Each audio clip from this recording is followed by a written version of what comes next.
Welcome to the Firebelly Social Show. We're focused on talking to food and beverage brands that are on a mission to make the world better. Hey, everyone. Duncan here with another episode of the Firebelly Social Show, where we chat with founders and leaders of mission-driven food and beverage brands. You got a great show lined up for you today. This episode is sponsored by Firebelly Marketing, where we help food and beverage brands that are mission-driven with their social media. So if you want to learn more, check out firebellymarketing.com. But with no further ado, I want to introduce this very impressive guest to you, Andrew E. Johnson, and he's the CEO of Goode Foods family. And what's really interesting about the guy is that he is a Loyola Chicago grad, and he's an interesting guy. He's a second generation owner, and listen, he has grown this brand by 700%. So Andrew, please be so welcome to the Firebelly Social Show. Thank you for having me. We're excited to have you. Let's get into it, Andrew. How you're a second generation owner. Talk a little bit about the journey of the company and how it all began. Oh man. Well, I'm gonna pack in about 20 years in about a minute. But basically, we started in 2003. And it's been a journey. My father started this brand after working 35 years in the pharmaceutical industry. Worked for one of the top companies, Abbott Laboratories, if you're familiar with that. For sure. Small little firm. And my mom was also a microbiologist at Abbott Laboratories. So they had met after college in Cincinnati, and both got an opportunity to work at Abbott, and then they both moved together to Chicago, and that's kind of where I was born, in the north suburbs. And so that's kind of how the story starts. But yeah, it was really, let him tell it. Rest in peace. He passed away about a summer and a half ago. So I've taken over, and my sister, and it's, we're really a family-owned business, family-ran. There's no backing, there's no investors, no celebrity endorsement, in the corner. It's just been us, just flipping and running a business, how it should be, just brick by brick. That's awesome. And, I want to say to you that I lost my father a few months ago. And as a man, it is just losing your losing any parent is terrible, but losing your father is an especially difficult blow because of the role that men play in their sons' lives. And it's something that just it has left me poorer and yet richer. And I've had to just become okay with saying I'm not okay. Right. Yeah. You know how it goes. It's just it's a hole that you can never fill. No, well said. Especially, considering, we work together. So you got to imagine we're together every day. And then he's coming over after work, to play with the grandkids. So but it was cool because, especially in the last decade, we were because of the business and how it had grown and progressed, we were able to kind of form a closer bond, So it was a great time, and it's still great, just working with your family. Of course, there's days where you're like, God, I wish she wasn't my sister, or, Dad, me and him will clash. But it's always, at the end of the day, it's you're there for a common goal, and nothing better than making money with your family, And I think that you've really taken that family concept and you've brought it into the product and everything you do. I was reading, how one of your mottos is never, ever give up, but also that convenience shouldn't have to sacrifice nutrition. And that is just such a wonderful way to look at it. Tell me more about that. Yeah, it's funny. I was just reading up an article, but it really stems back to the notion of health and being a healthier item. In nature, my dad was someone who was very giving. He was on the board of Catholic Charities, one of the biggest nonprofits in the country. And so his thing has always been food deserts and food insecurity. And so we really started out selling to all the WIC centers. It's a very unique situation in Chicago. There's WIC centers around the country, but in Chicago, it's like the grocery stores all packed together on the south side and west side of the city. And so these are areas that are traditionally food deserts, and they don't have a lot of healthy options. You have to go to your local bodega, whatever's available at the gas station. You have to go maybe 20 to 30 minutes to find an actual grocery store. So we started out supplying them everything under the sun that you see in a grocery store, like baby food, fresh produce, frozen produce, doing the cans. And then literally what happened was a couple of years into that, and a lot of people in Chicago right now, if you ask them about the Goode Foods brand, they'll tell you that they remember us as a government item, like on the WIC shelf, that their mom redeemed, when they were 3 or 4 years old.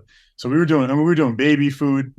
But long story long, my dad said at a certain point, we gained these contacts through the government agencies in Illinois and the WIC programs. And so he said, why don't I brand my own stuff? Why don't I just brand these items that I'm already the middleman, right? I know all the producers and the manufacturers. And so that's kind of how the brand Goode Foods was born. I mean, I think what just is so fascinating is that whether it was intentional or unintentional, I love that it's 100% USA grown beans and vegetables. We're talking about gluten-free, non-GMO, no sugar added. I mean, you think about some of the food problems we have in today's society and people putting shit in their body, pardon my language, but I mean, no, it is. Yeah. This is well said. We're talking about the blocking and tackling of good food, right? Right. And it's canned.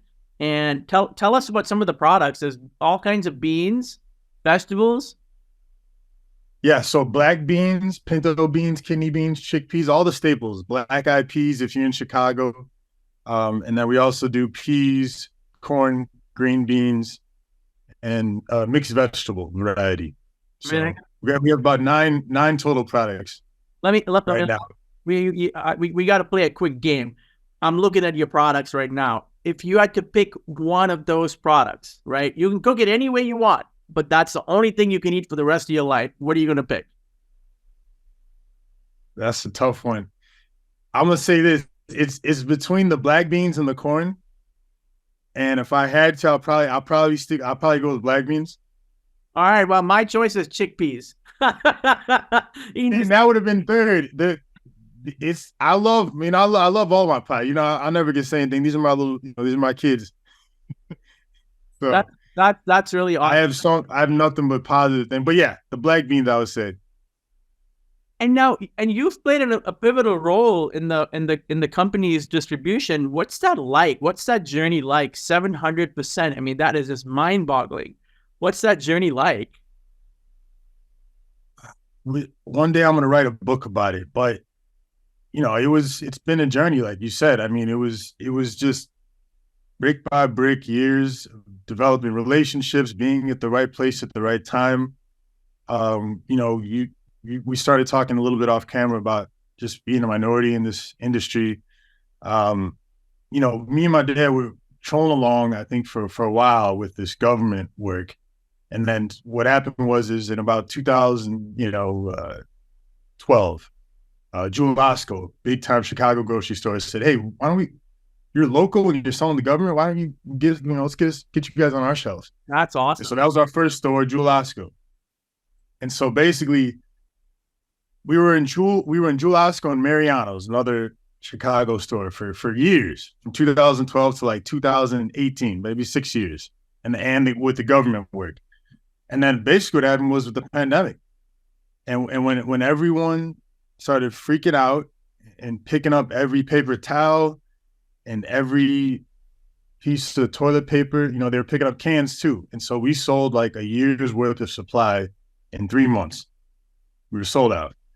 And coincidentally at the same time, so I think because of that, there was a lot more retention. People were trying cans. People were saving up for the apocalypse, whatever you want to call it. And so there was more trial because of that. people realize, oh, wow, cans, especially based on the brand, you get a brand like us, this is actually this tastes like a real vegetable. I think there's a stigma on cans. Traditionally, it's mushy, there's water full of pollution, like you said. And so when they don't see that, we saw, oh, wow, these brands are convenient, like you said, and nutritional. So we saw a huge just growth, amount of growth from that. But then at the same time, unfortunately, George Floyd happened. And so the incident with George Floyd kind of, I want to say, opened up a lot of opportunities for minority-owned businesses because people were looking to work with them more than ever. And so the timing of the pandemic, George Floyd, us just building up, over 10, 15 years, the story, right? I think that was the time. And so Kroger was like the first store to like take us out of the Chicago market and put us in, around the country. And then like after Kroger, it was just like waterfall effect. It was like Meijer and Walmart, and Target and Food Line. And so now, you fast forward 3 or 4 years, we're in like 5,000 stores. So it's been a journey. That has been a journey. What a wonderful journey, and how well you put it, like looking at those sort of cultural touch points, like, we all know those touch points. And happy your father. I'm so glad that, may he rest in peace, but I'm so glad that he was able to experience that journey, being the founder, for you and him and your family to experience that journey together, because that just had to put like a lot of smiles on his face. Oh yeah, he was, especially because he was from Cincinnati, so like Kroger being headquartered out there, he was like the hometown hero, when he got in, and so yeah, it was a good time for him to he went out, and he saw the progress, so it was very cool. What does innovation look like for you guys? Like, how are you thinking about, I mean, first of all, you're exactly where you should be. You've got all those, and just by your, I'm sure it's because of your parents' focus and them being the founders and thinking about good food. You're on top of so many food trends already. But how do you decide, like, what product am I going to add next? Yeah, that's always the big question, like what to do next. It's not like in general, like is it do I focus more on what I have already and going deeper and trying to get more retention in the stores? Do I go try to reach out to new stores? Should I add just new products? So we stick to what we know. And my father, he was a sales broker first, so that's kind of how we've always operated. It's like you have to sell the product first. I'm not going to make it until I have a buyer who wants it. So different opportunities come across our plate, and we've just taken advantage of it over the years. So we have some cool things actually launching this year. I can't talk too much about, but it's going to be national. It's going to be big. It's going to be in your face, and you're going to know about it. So I'm excited so definitely tune in, to Goode Foods if you're looking for your traditional Thanksgiving items. I'll leave it at that. Hey, I like. I'll leave it there. Give us a little hint. Give us a little hint. What could it be? Small little hint. So now I gotta ask about social. Social has played an important role in your company's marketing. How does it work? Definitely, like you were talking about TikTok, and this is, people are checking their phone, right, every minute. So you have to be where the audience is. I mean, we literally started off doing billboards, all up and down the Chicago highway, and then it evolved. Like you have to adapt. As you're a marketing agency. You have to understand where the attention is, and so we just follow trends. I got a lot of young people working with me. I think I try to stay up on top of different trends and what's going on. But yeah, it's awesome for a company right now, because 20 years ago, who knows if I would have been able to compete against some of these conglomerates, some of these monsters like Green Giant, the Goyas. pay $1 million for a TV commercial. So now it's a lot of underpriced attention available for the smaller brand, to make his own space, And sort of apply that blue ocean strategy, right? I think that I saw the some of the marketing you do is very clever about different ways to eat vegetables, and I actually saw the corn ice cream, which I remember seeing. Gosh, I'm trying to think. There used to be this really cutting edge restaurant in Louisville, and they had the corn ice cream, and I was like, I gotta try the corn. It was amazing. It was amazing, right? Yeah. I love the Yeah. fact that education is a part of your marketing approach. Right. Yeah. It's all about educating, entertaining, and motivating. So I think we try to do that. We try to, post recipes. We try to tell the story to motivate. Some people could care less about what we make. Some people are strictly there because of, like you said, maybe the minority factor, the family business factor, just seeing behind the scenes. Most of these canning companies don't really show you. You don't know who owns Green Giant. You never met the CEO. So I think I'm doing this podcast. Starting to get out there. My dad was kind of traditionally the man in front until he passed. So now I'm kind of taking his role and getting out there a little bit. And what a great story to tell, though. I mean, people, that's what I was so excited about to talk to you, was like, we need these stories, It's like, I don't want to hear more negativity. There's so much damn negativity. And yet we have so many great stories. We want to hear these stories. People want to hear these stories. You're right. And we need you, man. We need you to. Oh, I get it. I trust me. And we'll go, we go back and forth, with my team about that every day. It's like, why aren't we featured in different areas?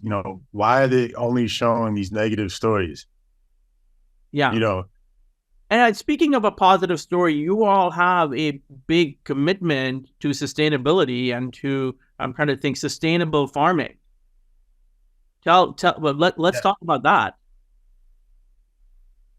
Yeah. So I think it all really deals back to the originality of our company, which is, working with the WIC Center. So they have very strict dietary guidelines to become WIC approved. And I'm sure, obviously, I know you're familiar with that, but women with kids up until the age of 5. So no sugar added is like number one. And so based on that, we always wanted to be a higher end brand. And so that meant, I could put all types of stuff in my product right now and like drop the price because my price would be lower, from our farmers. But we don't want to do that. There's no point. I can't, we couldn't get behind pushing a product that we knew was unsustainable. And so, we've always promoted that. We've been transparent. Everything's growing in the Midwest. The soil is rotated quarterly to avoid erosion. You want to keep moving the seeds so the soil can reboot. And it's always been that either Wisconsin or Minnesota, and so we've always sourced from those two areas. Well, that's an amazing story. What do you now look? Leader life, founder life. It's very difficult. You live in it. Especially in a family-owned business. You got so much going on. Plus, you're working with your family, so you got to approach things even more carefully because you can't fire a family you can fire a family member from a job, but you can't fire them from your family, right? So what's founder life like for you, and maybe more importantly, how are you taking care of yourself? By avoiding stress as much as possible. But as you know, when you're on the business, that's daily. It's a lot of learning on the go, and that's how I always was. I mean, my dad had me working since 18. I've been stocking shelves, checking on product, talking to store managers. The first product we did actually right before the government contract was all Danish butter cookies. So if you ever go into like a Jewel Osco or a CVS or Walgreens and see those blue tin cookies during the holidays, we were like the sole supplier. So I've been doing this for a while. But obviously, yeah, when you become the CEO, there's no one else to blame, so it's always on you. And yeah, you can't fire your family member. You can, but you can have a conversation, that lets them know that you're not excited about what they're doing. What about working out? Are you a workout guy, or I know you're a music guy, and we'll get to that in a second. But do you work out? How do you like get that stress out? You hang out with your kids? That's it right there. I got a 4-year-old and 3-year-old, so they keep me pretty busy. They're both playing baseball and soccer now. And then, like you said, I'm down in Florida now, so that was one of the bigger reasons we even moved. Like I've been saying I want to go to Florida since I was 5. Is anybody from the Midwest, the second they're born, yeah, can we relocate to, down south? So, sure. but when the pandemic hit, it was like, especially up north, you really had to follow those guidelines, and we were stuck inside. So down here, you get out and walk, like even in between meetings. I got a treadmill in my house, or I'll hop on that for like 15 minutes. I'm a baller though. I definitely play pickup. That's awesome. I'm from Chicago, so yeah, everybody plays basketball. Now let's talk about the music side. Like, first of all, what kind of music are you listening to right now? The same music I've been listening to since I was in my teen years, which is everything before the 90s. So not even the 90s, no old school hip hop and rap. No. I would say no. I'm actually kidding. I listen to everything, man. I listen to everything. I don't like a lot of the new hip hop, and not even as far as the content. I literally think it all sounds the same. Yeah. I mean, you got the beat, you got instruments. Yes, and the auto tune, man. It's like the auto tune and the instruments. They don't want to use real instruments anymore. It's all through the computer.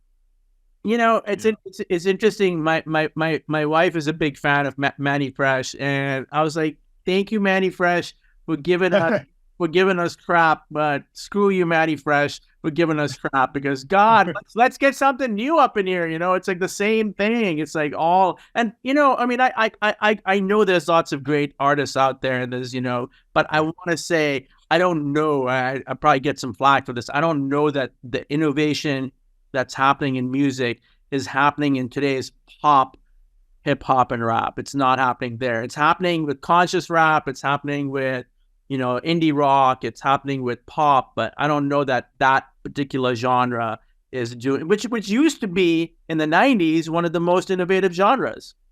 Right. Yeah, that's why I had to retract. No, the 90s that's the golden era. The 90s.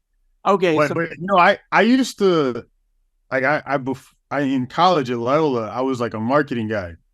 So when hip hop kind of blew up in Chicago with Chance the Rapper and Chief Keef, I was like right in the middle of that. I was working for Sony Red as a booking agent. So I was doing like the Hard Rock Cafe, all the little independent hip hop shows. A good chunk of them, I was kind of working them with, some of my mentors.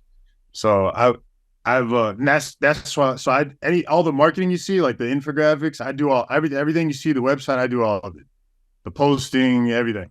That's amazing. Because that's what I was doing early on. Okay, so music. Controversial question: West Coast, or East Coast? West Coast, East. Well, I guess we're East Coast, right? Because are you from Indiana? I am, yeah. So I don't know. What do you choose? Because I feel like that's kind of a dated question. Because now with Kanye, Chicago kind of in the Midwest kind of got on the map. So it's like but okay, traditionally, yeah, I'm East Coast for sure. Yeah. Biggie. Is it Nas? I mean, you know what? Intellectually, I have to say, I picked the East Coast. I mean, I got deeply into rap because of my wife. 20 years ago, when I grew up in India, I used to listen to Grandmaster Flash and that whole crew. back in the day, Africa Bambata. But Yeah. but it's interesting because the attitude, though, man, the West Coast, the attitude is so, it's like a drug. It's so appealing, right? But you're right, and and Rhymefest is from Indianapolis. He didn't claim Indianapolis; he claimed Chicago. But Rhymefest is from Indianapolis. Really? Yeah, I know. Okay, yeah, like all those people from the Gary, like Indianapolis, kind of. You guys got I can't even think of an Indianapolis rapper. I can't. Only when I think of Indianapolis, I think of like Greg Oden, and I think of Mike Epps, right? The comedian. Yeah, Mike Epps. We that's funny. We ran into him. He was getting off a flight, and I was like, "What's up, man?" I said, "Are you performing somewhere?" And he's like, "No, I live here." I didn't even know he lived in Indianapolis, but. Right. And I don't know if you ever came across DJ Indiana Jones, but he was from Indianapolis. He collaborated with a lot of people, Mark Ronson, and what a fun conversation. But, let's give a shout out to Maggie Sadowski, who I'm going to connect you with 8-Track Foods, because y'all got so much in common. Y'all both fighting the good fight. So, and let me say this to you. Thank you, not just for coming on the show, but thank you for carrying this flag. It's your dad's flag, it's your family's flag, and for making the world better. Where there was the WICS programs, and now all over the country, where your values that are affecting people's lives. Thank you. I know as a CEO and a leader, you probably don't get thanked enough, because you got to thank everyone. But thank you for what you're doing. Right. Thank you. No, appreciate it. I love the show, and I'm tuned in now. So. Let's chat. I'd love to hear more about your company. We'll chat offline. Yeah. Well, let me ask this. Just so that everyone knows, it's goodefoodsfamily.com, and that's GOODE foodsfamily.com, correct? Yeah, the E is silent. E for excellence. Yeah, yes. I love it. And they've got some amazing products, everyone. So check it out. And Andrew is on LinkedIn. He's Andrew E. Johnson on LinkedIn. Check him out. You got some, things you want to talk about, or just follow a cool guy. I encourage you to do that. We've been chatting with Andrew E. Johnson, CEO of Goode Foods, not Good Foods Family, Goode Foods, which is a family-run business. Either way. They're doing some amazing things, and I encourage you to check them out. So thank you, Andrew. And this has been brought to you by the Firebelly Social Show. I'm Duncan, your host, and we'll see you on the next one. Thanks for listening to the Firebelly Social Show. We'll see you again next time, and be sure to click subscribe to get future episodes.